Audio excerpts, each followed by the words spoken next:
ನೀವು ಮೊದಲೇ ಬಾರಿ ನಮ್ಮ ಚಾನಲ್ನ ನೋಡ್ತಾ ಇದ್ದರೆ ಹಾಯ್, ನಾನು ರೂಪಾ. ಹಾಗೂ ನೀವು ನೋಡ್ತಾ ಇದ್ದೀರಾ ನಮ್ಮ ಕನ್ನಡ ಚಾನಲ್ ಆದ ಸ್ಮಯ ಕಲಿಕೆ.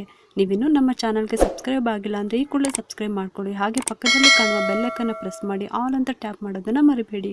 ಇವತ್ತಿನ ವಿಡಿಯೋದಲ್ಲಿ ವಿಜಯ ಏಕಾದಶಿ ಈ ಒಂದು ಆಚರಣೆ ಬಗ್ಗೆ ತಿಳಿಸ್ತಾ ಇದ್ದೀನಿ. ಈ ವಿಜಯ ಏಕಾದಶಿ ಆಚರಣೆಯನ್ನು ಮಾಡೋದ್ರಿಂದ ಇಷ್ಟಾರ್ಥಗಳು ಸಿದ್ಧಿಯಾಗುತ್ತೆ. ಅಂದ್ಕೊಂಡಿರುವಂಥ ಕೆಲಸಗಳಲ್ಲಿ ಜಯವನ್ನು ಸಾಧಿಸ್ಬೋದು. ಈ ಒಂದು ಏಕಾದಶಿಯ ಮಹತ್ವವನ್ನು ಕೇಳ್ತಿರೋ ಅಂಥವ್ರಿಗೂ ಸಹ ಜಯ ಸಿಗುತ್ತೆ.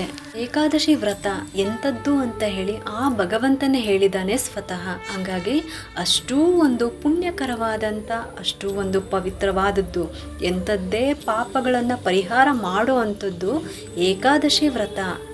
ಯಾರು ಭಕ್ತಿಯಿಂದ, ಶ್ರದ್ಧೆಯಿಂದ ಈ ಒಂದು ವಿಜಯ ಏಕಾದಶಿಯನ್ನು ಸಂಕಲ್ಪಪೂರ್ವಕವಾಗಿ ನಿಮ್ಮ ಮನಸ್ಸಿನಲ್ಲಿ ಏನು ಸಂಕಲ್ಪ ಇದೆಯೋ, ಏನಾಗಬೇಕು ಅಂತ ಅಂದ್ಕೊಂಡಿದ್ದೀರೋ, ಏನು ಕಾರ್ಯ ಆಗಬೇಕು ಅಂತ ಅಂದ್ಕೊಂಡಿದ್ದೀರೋ ಅದನ್ನು ಭಗವಂತನ ಮುಂದೆ ಕೇಳ್ಕೊಳ್ಳಿ.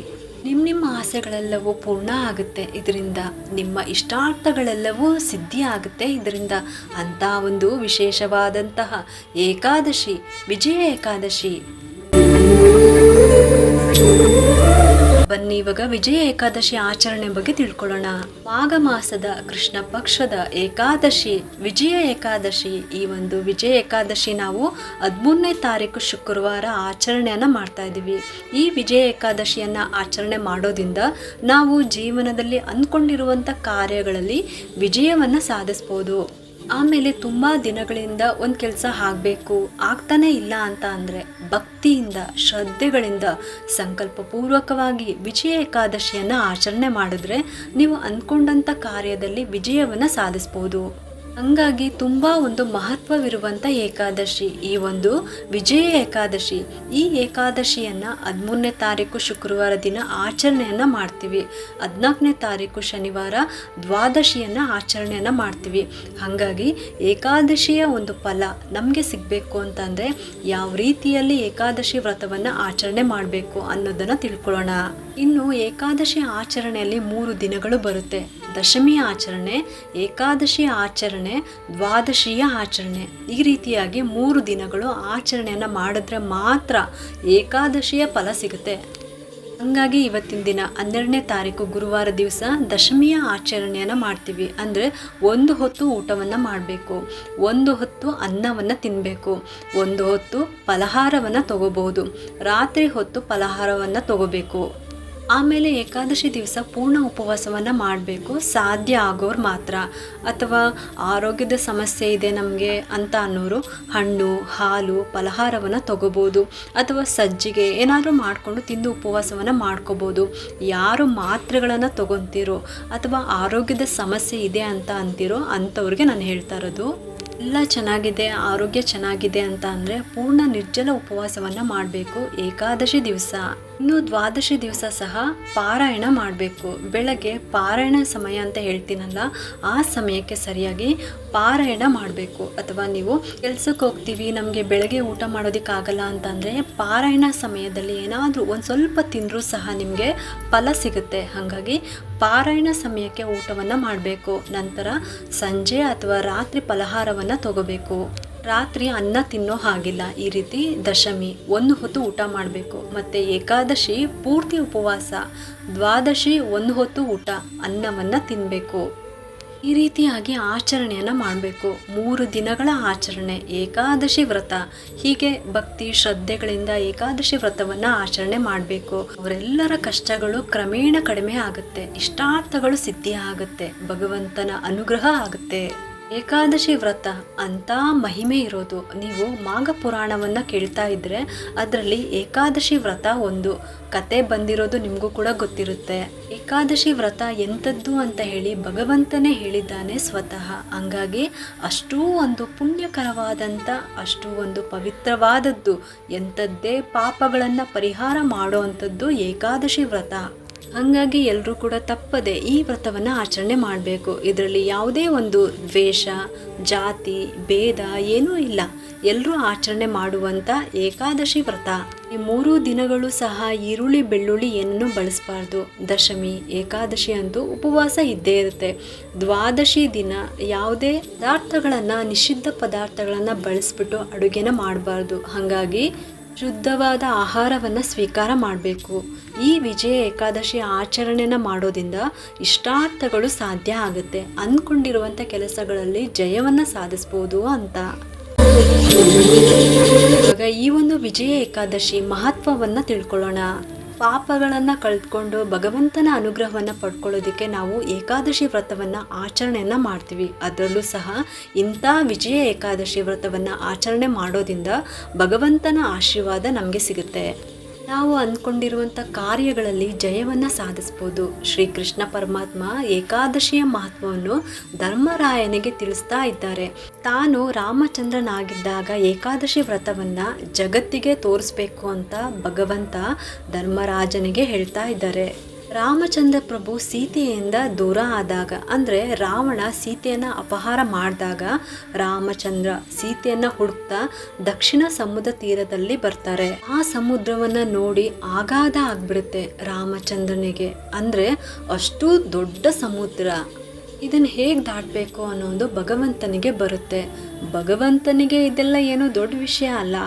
ನಮ್ಗಳಿಗೋಸ್ಕರ, ಜನಗಳಿಗೋಸ್ಕರ ತಿಳಿಸೋದಕ್ಕೆ ಭಗವಂತ ಕೆಲವೊಂದು ನಾಟಕಗಳನ್ನು ಮಾಡಿದ್ದಾರೆ. ಹಾಗೆ ಇದು ಒಂದು.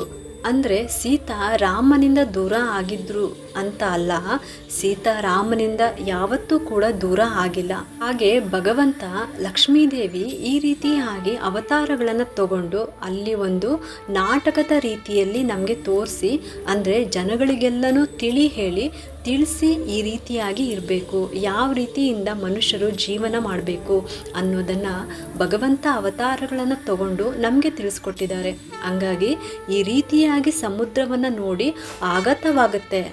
ಇಂಥ ಸಮುದ್ರ ಇದನ್ನು ಹೇಗೆ ದಾಟಬೇಕು ಅನ್ನೋದು ಚಿಂತೆ ಆಗುತ್ತೆ. ಆಗ ಯೋಚನೆ ಮಾಡಿದಾಗ ಸಮುದ್ರವನ್ನು ದಾಟೋದು ಹೇಗೆ ಅಂತ ಚಿಂತೆಯನ್ನು ಮಾಡ್ತಾ ಇದ್ದಾಗ ಆಗ ಲಕ್ಷ್ಮಣ ಹೇಳ್ತಾನೆ, ಇಲ್ಲಿ ಪಕ್ಕದಲ್ಲಿನೇ ಮುನಿಗಳ ಆಶ್ರಮ ಇದೆ, ಅವ್ರ ಬಳಿ ಹೋಗಿ ನಾವು ಏನಾದರೂ ಪರಿಹಾರವನ್ನು ಕೇಳೋಣ ಅಂತ ಹೇಳಿ ಲಕ್ಷ್ಮಣ ಅಣ್ಣನಿಗೆ ಹೇಳ್ತಾನೆ. ಆಗ ರಾಮ ಲಕ್ಷ್ಮಣ ಇಬ್ಬರು ಸಹ ಸೇರಿಬಿಟ್ಟು ಆ ಮುನಿಗಳ ಹತ್ರ ಬಂದ್ಬಿಟ್ಟು ಹೀಗಾಗಿದೆ, ಏನಾದರೂ ನಮಗೆ ಪರಿಹಾರವನ್ನು ಸೂಚಿಸಬೇಕು ಅಂತ ಹೇಳಿ ಕೇಳ್ಕೊಳ್ತಾರೆ.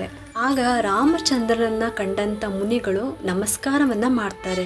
ಯಾಕೆ ನಮಸ್ಕಾರ ಮಾಡಿದ್ರು ಅಂದರೆ ಭಗವಂತ ಅಂತ ಹೇಳಿ. ಮುಂಚೆನೇ ಮುನಿಗಳಿಗೆ ಗೊತ್ತಿತ್ತು ಅವರು ಭಗವಂತ ಅಂತ. ಹಾಗಾಗಿ ಮೊದಲು ಸಾಷ್ಟಾಂಗ ನಮಸ್ಕಾರವನ್ನು ಮಾಡ್ತಾರೆ ಭಗವಂತನಿಗೆ. ಮುನಿಗಳು ಎಲ್ಲವನ್ನು ತಿಳಿದವರು, ಹಂಗಾಗಿ ಅವ್ರಿಗೆ ಎಲ್ಲ ಗೊತ್ತಿರುತ್ತೆ. ಆಗ ಮುನಿಗಳು ಹೇಳ್ತಾರೆ, ನೀನು ಬಂದಿರುವ ಸಮಯ ಮಾಘ ಮಾಸದ ಕೃಷ್ಣ ಪಕ್ಷದ ಏಕಾದಶಿ ಸಮೀಪದಲ್ಲಿದೆ. ಏಕಾದಶಿ ಬರ್ತಾ ಇದೆ, ಅದೇ ವಿಜಯ ಏಕಾದಶಿ ಅಂತ. ಈ ಒಂದು ವ್ರತವನ್ನು ನೀವು ಮಾಡಿದ್ರೆ ನಿಮಗೆ ಜಯ ಸಿಗುತ್ತೆ, ವಿಜಯ ಸಿಗುತ್ತೆ ಅಂತ ಹೇಳಿ ಮುನಿಗಳು ಹೇಳ್ತಾರೆ. ಭಗವಂತನಿಗೆ ಏಕಾದಶಿ ಬಗ್ಗೆ ಗೊತ್ತಿಲ್ಲ ಅಂತ ಅಲ್ಲ, ಪ್ರತಿಯೊಂದು ಏಕಾದಶಿ ಬಗ್ಗೆ ಶ್ರೀಕೃಷ್ಣ ಪರಮಾತ್ಮ ಧರ್ಮರಾಜನಿಗೆ ಹೇಳ್ತಾನೆ. ಈ ರೀತಿ ಕಥೆಗಳು ಆಗಿದೆ ಅಂತ. ಅಂತಹ ಭಗವಂತನಿಗೆ ಮುನಿಗಳು ಹೇಳೋದಂದ್ರೆ ಏನು? ಅದೆಲ್ಲ ಸುಮ್ಮನೆ, ಇದೆಲ್ಲ ನಮಗೆ ಗೊತ್ತಾಗಲಿ ಅನ್ನೋ ಕಾರಣಕ್ಕೋಸ್ಕರ ಈ ರೀತಿಯಲ್ಲಿ ಲೀಲೆಯನ್ನು ಮಾಡಿರೋದು ಭಗವಂತ. ಹಂಗಾಗಿ ಮುನಿಗಳಿಂದ ತಿಳ್ಕೊಳ್ತಾರೆ ಭಗವಂತ. ಈ ರೀತಿ ವಿಜಯ ಏಕಾದಶಿ ಬರ್ತಾ ಇದೆ, ಸಮೀಪದಲ್ಲಿದೆ. ಆ ಒಂದು ಏಕಾದಶಿ ನೀನು ಮಾಡೋದ್ರಿಂದ ನಿನಗೆ ಈ ಒಂದು ಕಾರ್ಯದಲ್ಲಿ ಜಯ ಸಿಗುತ್ತೆ, ಅಂದರೆ ವಿಜಯ ಸಿಗುತ್ತೆ ಅಂತ ಹೇಳ್ತಾರೆ. ಆಗ ರಾಮಚಂದ್ರ ಪ್ರಭು ಮುನಿಗಳು ಹೇಳಿದ ಹಾಗೆ ವ್ರತವನ್ನು ಆಚರಣೆಯನ್ನು ಮಾಡ್ತಾರೆ. ಅದರಿಂದಾಗಿ ಸಮುದ್ರದಲ್ಲಿ ಸೇತುವೆಯನ್ನು ಕಟ್ಬಿಟ್ಟು ಲಂಕೆಗೆ ಹೋಗಿ ರಾವಣನನ್ನು ಸಂಹಾರ ಮಾಡಿಬಿಟ್ಟು ದಿಗ್ವಿಜಯವನ್ನು ಸಾಧಿಸ್ತಾರೆ ಅಂತ ಹೇಳಿ ನಾವು ಈ ಕಥೆಯಲ್ಲಿ ತಿಳ್ಕೊಳ್ತೀವಿ. ಹೀಗೆ ಶ್ರೀಕೃಷ್ಣ ಪರಮಾತ್ಮ ಧರ್ಮರಾಜನಿಗೆ ಈ ಕಥೆಯನ್ನು ತಿಳಿಸ್ತಾರೆ. ಹಂಗಾಗಿ ಯಾರು ಭಕ್ತಿಯಿಂದ ಶ್ರದ್ಧೆಯಿಂದ ಈ ಒಂದು ವಿಜಯ ಏಕಾದಶಿಯನ್ನು ಸಂಕಲ್ಪಪೂರ್ವಕವಾಗಿ ನಿಮ್ಮ ಮನಸ್ಸಿನಲ್ಲಿ ಏನು ಸಂಕಲ್ಪ ಇದೆಯೋ, ಏನು ಆಗಬೇಕು ಅಂತ ಇದೆಯೋ ಆ ಕಾರ್ಯವನ್ನು ಅದನ್ನು ಹೇಳಿಕೊಂಡು ಭಗವಂತನ ಮುಂದೆ ನಾನು ಭಕ್ತಿಯಿಂದ ಈ ರೀತಿಯಾಗಿ ಏಕಾದಶಿಯನ್ನು ಆಚರಣೆಯನ್ನು ಮಾಡ್ತಾ ಇದ್ದೀನಿ, ಭಗವಂತ ನೀನೇ ಅನುಗ್ರಹವನ್ನು ಮಾಡಿ ನನ್ನಿಂದ ಈ ಕಾರ್ಯವನ್ನು ನಿರ್ವಿಘ್ನವಾಗಿ ಮಾಡಿಸ್ಬೇಕು ಅಂತ ಹೇಳಿಕೊಂಡು ಪ್ರಾರ್ಥನೆಯನ್ನು ಮಾಡ್ಕೊಳ್ಳಿ, ಏಕಾದಶಿಯನ್ನು ಮಾಡಿ. ಎಲ್ಲರೂ ನಿಮ್ಮ ಒಂದು ಕೆಲಸದಲ್ಲಿ ವಿಜಯವನ್ನು ಸಾಧಿಸ್ತೀರಿ ಅಂತ ಹೇಳ್ತೀನಿ. ನಿಮ್ಮ ಆಸೆಗಳೆಲ್ಲನೂ ಕೂಡ ಪೂರ್ಣ ಆಗುತ್ತೆ ಇದರಿಂದ. ನಿಮ್ಮ ಇಷ್ಟಾರ್ಥಗಳೆಲ್ಲವೂ ಸಿದ್ಧಿ ಆಗುತ್ತೆ ಇದರಿಂದ.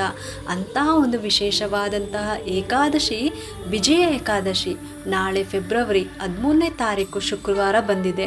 ಮತ್ತೆ ಇನ್ನೊಂದು ವಿಶೇಷತೆ ಏನು ಅಂತ ಅಂದರೆ, ಈ ಒಂದು ಏಕಾದಶಿಯ ಮಹತ್ವವನ್ನು ಕೇಳ್ತಿರೋ ಅಂಥವ್ರಿಗೂ ಸಹ ಜಯ ಸಿಗುತ್ತೆ ಅಂತ ಹೇಳ್ತಾರೆ. ಹಂಗಾಗಿ ಎಲ್ರಿಗೂ ಒಳ್ಳೆಯದಾಗಲಿ ಈ ಒಂದು ಏಕಾದಶಿಯಿಂದ ಅಂತ ಹೇಳ್ತೀನಿ. ಇನ್ನು ದ್ವಾದಶಿ 14ನೇ ತಾರೀಕು ಶನಿವಾರ ಇದೆ. ಪಾರಾಯಣ ಸಮಯ ಬಂದು 6:45 ನಂತರ ಊಟವನ್ನು ಮಾಡಬೇಕು. ಇದಿಷ್ಟು ವಿಜಯ ಏಕಾದಶಿಯ ಮಹತ್ವ. ಎಲ್ಲರೂ ಕೂಡ ಭಕ್ತಿ ಶ್ರದ್ಧೆಯಿಂದ ಆಚರಣೆಯನ್ನು ಮಾಡ್ಕೊಳ್ಳಿ ಅಂತ ಹೇಳ್ತಾ ಈ ವಿಡಿಯೋನ ಮುಗಿಸ್ತಾ ಇದ್ದೀನಿ. ಈ ಒಂದು ಅದ್ಭುತವಾದ ಉಪಯುಕ್ತ ಮಾಹಿತಿನ ನಾನು ನಿಮಗೆ ತಿಳಿಸಿದ್ದೀನಿ. ಈ ವಿಡಿಯೋ ಏನಾದರೂ ನಿಮ್ಗೆ ಇಷ್ಟ ಆಗಿದ್ರೆ ಒಂದು ಲೈಕ್ ಮಾಡಿ, ಶೇರ್ ಮಾಡಿ ಮತ್ತು ಸಬ್ಸ್ಕ್ರೈಬ್ ಮಾಡೋದು ಮರಿಬೇಡಿ. ಯಾಕಂದರೆ ನೀವು ಮಾಡೋ ಒಂದು ಸಬ್ಸ್ಕ್ರೈಬಿಂದ ನಮ್ಮಂತಹ ಸಣ್ಣ ಸಣ್ಣ ಚಾನಲ್ಸ್ಗೆ ಒಂದು ಸಪೋರ್ಟ್ ಮಾಡ್ದಂಗೆ ಆಗುತ್ತೆ. ಮತ್ತೆ ಸಿಗ್ತೀನಿ ಮುಂದಿನ ಹೊಸ ವಿಡಿಯೋದೊಂದಿಗೆ ಅಂತ ಹೇಳ್ತಾ ಈ ವಿಡಿಯೋನ ಮುಗಿಸ್ತಾ ಇದ್ದೀನಿ. ಸರ್ವೇ ಜನ ಸುಖಿನೋ ಭವಂತು.